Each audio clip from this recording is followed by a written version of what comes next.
Hey everyone, welcome to Sociastrology. Today we are going to look at the year 2025 on a personal level. We're going to look at this from the context of your rising or sun signs to see how this year is going to play out for you personally. So we're going to go through the major transits for the year to decipher the most important factors for you.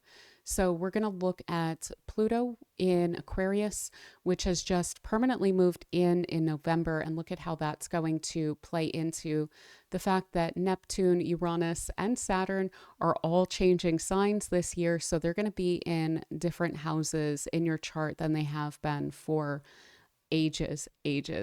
And then we also will look at Jupiter and its ingress into Cancer to look at where that benefit and luck, goodwill is coming through for you next year.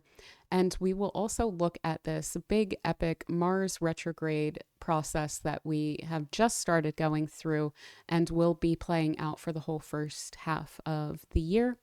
And then we will look at the nodal axis and its sign change into Pisces and Virgo to see how the eclipses are likely to play out for you, with eclipses in Pisces, Virgo, and Aries within the context of your own personal chart.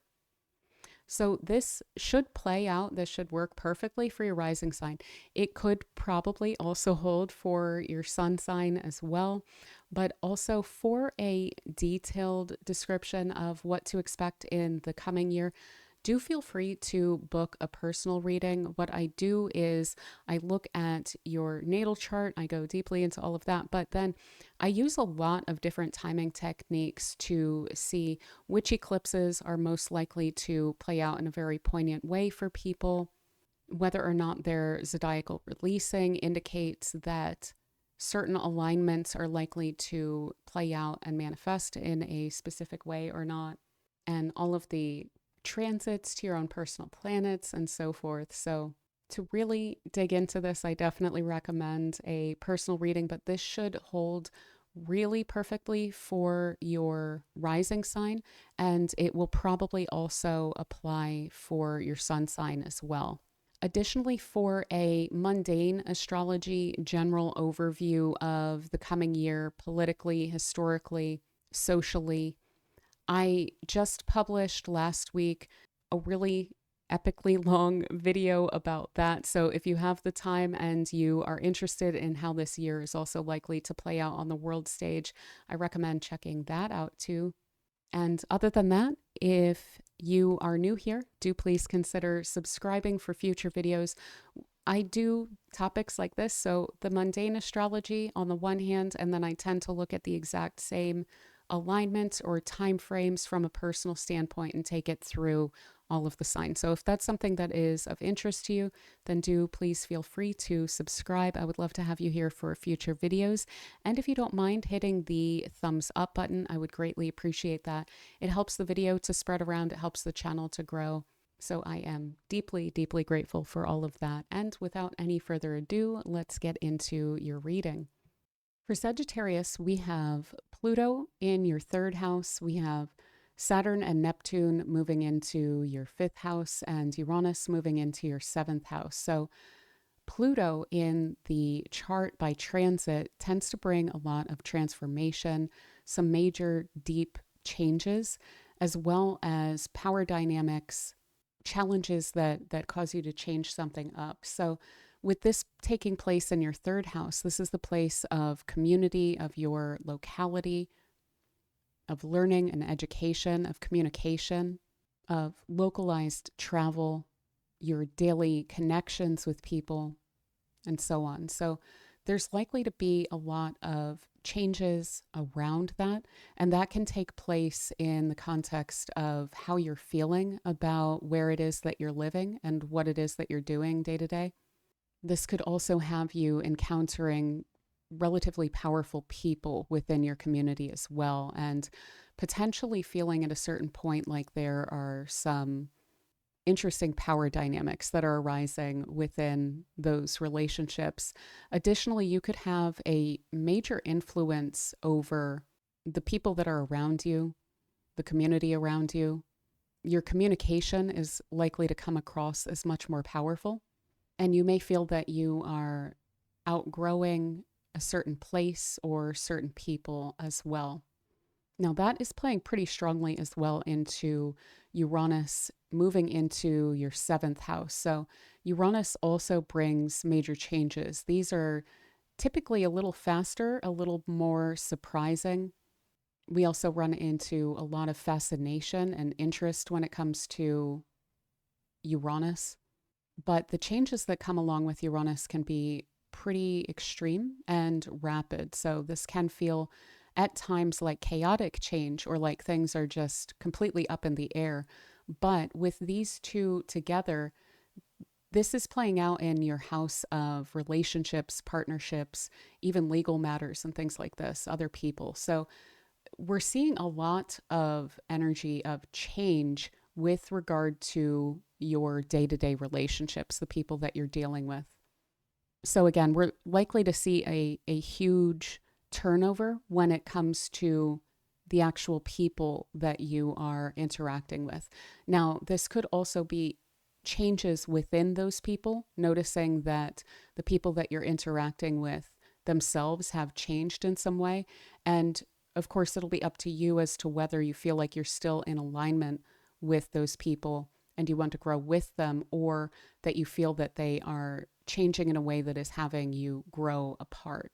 So we could see some breakdown of partnerships and relationships, but more so just major changes when it comes to your community and your connections. Additionally, with Uranus in the seventh, Uranus is also very eccentric.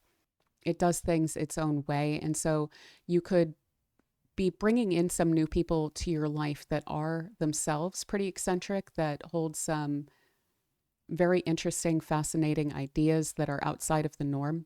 And through this, you're also likely to be changing the way that you do relationships, changing the way that you see and think of relationships as well. Those power dynamics, not really wanting for people to have a level of control over you as well. So you could be having your expectations of relationships really changing and creating some new boundaries along those lines as well. Additionally, with Pluto in your third house, Pluto can have us feeling a little bit too controlled, a little bit too stuck in something, like something has some power over us. And with this in your third house, you could feel a little bit stuck in a locality. And again, like you're wanting a major change. And that may have something to do with the people that are around you. So you may feel a major urge to completely overhaul your life, where maybe you're wanting to move and be dealing with a completely new set of people from a new kind of perception of yourself and how you do relationships, and to kind of start completely over. And again, the stronger impact on your environment and your relationships is in this Pluto in your third as well, coming across as, again, more powerful, more sure of yourself, your communication being a lot more impactful on people. Now, Saturn and Neptune are interesting in that they're quite different. And so with them coming together, we have some contradictions to the energy that we'll be experiencing in the area of our lives that this is impacting. But Saturn tends to be pretty reserved, pretty cautious. It requires a lot of effort to be put into a given matter. It can have us be pretty serious-minded and really focused on achieving a specific goal, and even delaying gratification to that end. Neptune, on the other hand, is very idealistic. It tends to romanticize things. It can wear rose-colored glasses and be pretty optimistic, but it can also introduce a level of confusion, even delusion, even deception within a given area as well. But there is some overlap when it comes to these energies, and that tends to come in with a sense of sacrificing a part of oneself for a higher ideal, or again, a big goal that you've set for yourself. Additionally, these two represent a lot of wisdom, experience gained, a deep well of knowledge that you're able to apply to a given area of your life. And so these two are playing out together in your fifth house of creativity, children, creative outlets, personal expression, hobbies, interests, the things that you enjoy in your life, what you do for leisure, for instance. So this has you becoming a lot more serious about that, focusing a lot more on these matters. And the fun that you're having is definitely likely to be less lighthearted than usual, where there's a purpose behind it. There's some set of values behind it. And this could have you also more interested in big global questions. So questioning structures. This can be pretty philosophical. It could also have you enjoying spirituality a lot more with Neptune here, and then putting some focused effort toward better understanding that within yourself and how that expresses through you with Saturn here as well. But through all of this effort, what you're really working up is long-term increased inspiration. You're wanting to create an outlet for yourself that is lasting and that is deeply satisfying to you. Additionally, with Saturn and Neptune here, you could feel that you are sacrificing a part of yourself for your children. Your children could also be coming into these kind of inspirational, creative outlets as well. And that could be taking on even a dimension within your own life through them. And this could also have you giving back in some way to children, generally speaking. So in your community or to some cause that centers around children and their well-being. This could also have you sharing your wisdom with children as well, or teaching some aspect of your values, the experience that you've had in life, and some creative expression to people, generally speaking. So yeah, major changes when it comes to your relationships and those that you're connected with, and a much greater sense of focus on inspiration and creativity here. So let's go ahead and look at Jupiter and Mars and what they are doing this year as well. So we have Mars going through a big dramatic retrograde period throughout this year, the first half of this year rather. So Mars tends to move at a pretty decent clip. It'll go through a sign typically in about a month or so. But when it goes retrograde, it only does so every couple of years, and it does so in a very big way. So it'll spend about 8 months in one small area of the zodiac. So it's running between 6 degrees of Leo and 17 degrees of Cancer. So most of this that we're experiencing will be in Cancer this year. And that'll run from January to May of this year, where we're dealing with Mars in Cancer. For you, that is your 8th house. And Mars tends to bring, again, requirement of effort invested. It can bring motivation and energy to a given end, but it can also kind of demand that. It can bring challenges or conflicts, as well as little complications that arise, little irritants and issues that need to be dealt with. So with this playing out in your 8th house for the first approximately half of the year, you could run into some issues with these 8th house topics of other people's resources or joint resources, as well as dependencies, psychological and power dynamic patterns within relationships, as well as with business exchanges. So there could also be some issues of debts or investments that wind up arising in the first half of the year as well. And you may need to separate your resources from someone else with Mars playing out in the 8th house as well, and to have some complications, possibly even some conflict around that. Now, what's nice about this alignment is that That'll move on just before May, like the last day of April. And then by the second week of June, we then have Jupiter moving into that eighth house, which improves these matters a lot. So rather than complications, we're getting a lot of benefits, a lot of ease, things falling into place, gains, fortune, so forth. So from June forward, and this will be for about a year, so June 25 to about June 26, then we're dealing with benefits from the resources of others. This could be if you are needing to settle up with someone, things working out a little bit better than expected around this time. This, contrary to Mars, is also really good for business and good for those exchanges where they're likely to be very beneficial and lucrative for you. You could also see a major growth of clients or those that you're working with if you run a business or you work in the financial sector or accounts or insurance or anything like that as well. Jupiter is likely to help a lot along those lines. Additionally, this is a very psychological area, so mostly around questions of dependency, power dynamics within relationships, and psychological matters like that, even fears and things. So with Jupiter moving into this house, there's the ability to have a marked improvement along those lines. So psychological improvement.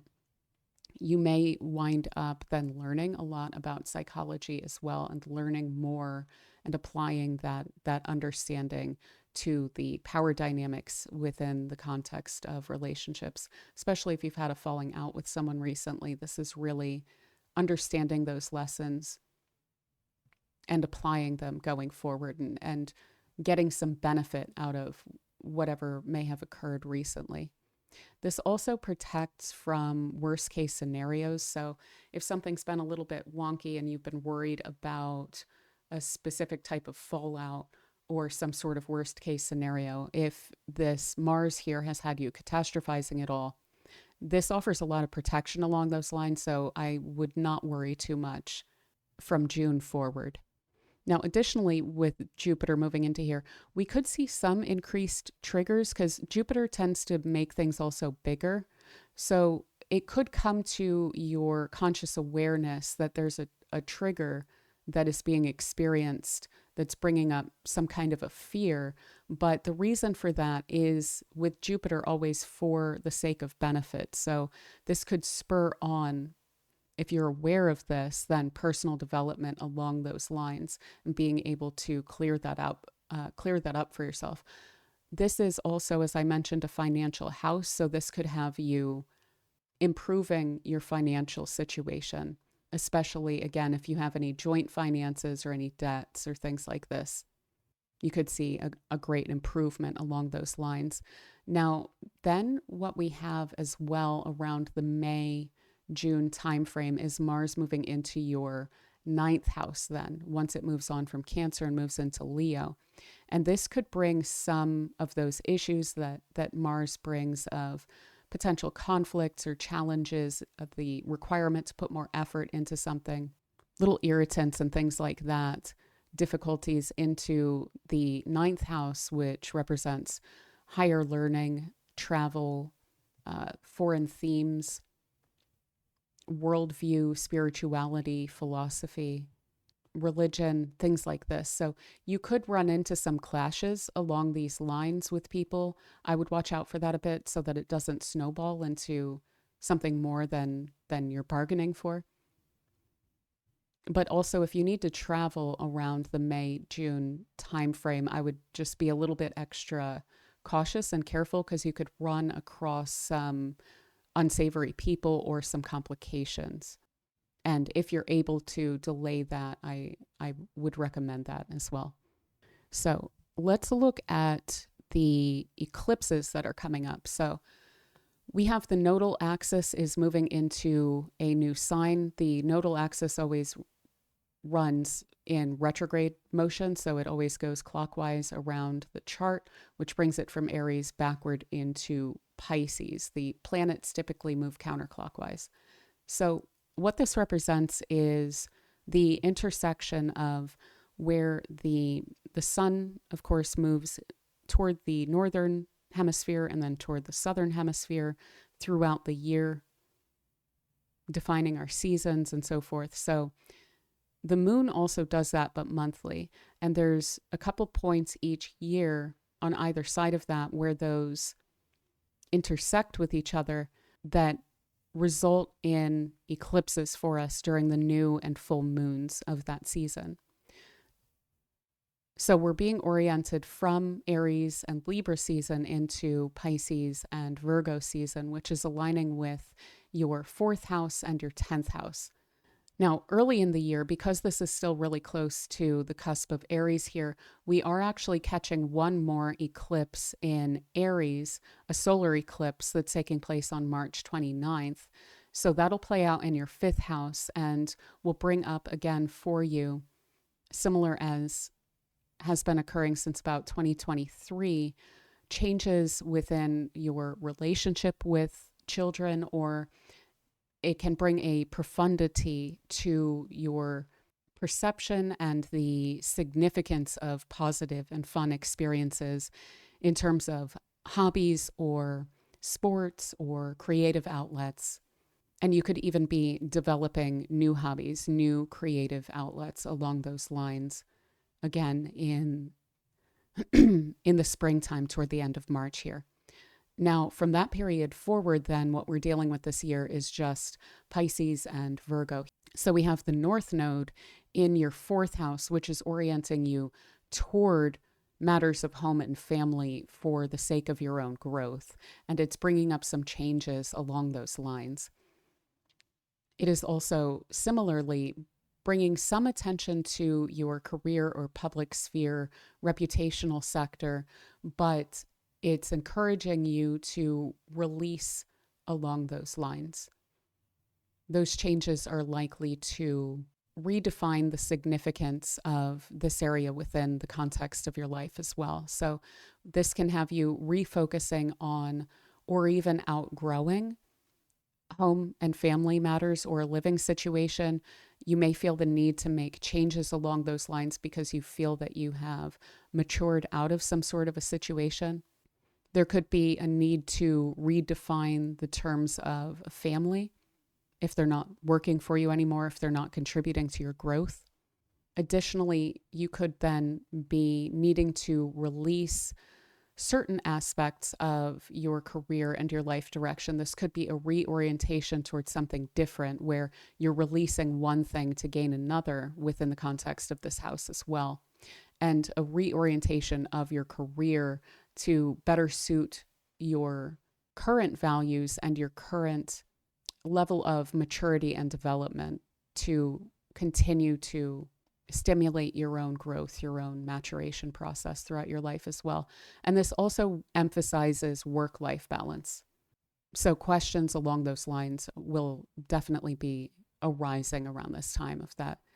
How do you bring that public sphere, working out in the world, reputational aspect of your life into better balance with your relationships with your family, your home life, your ability to take some time out for yourself, and so on.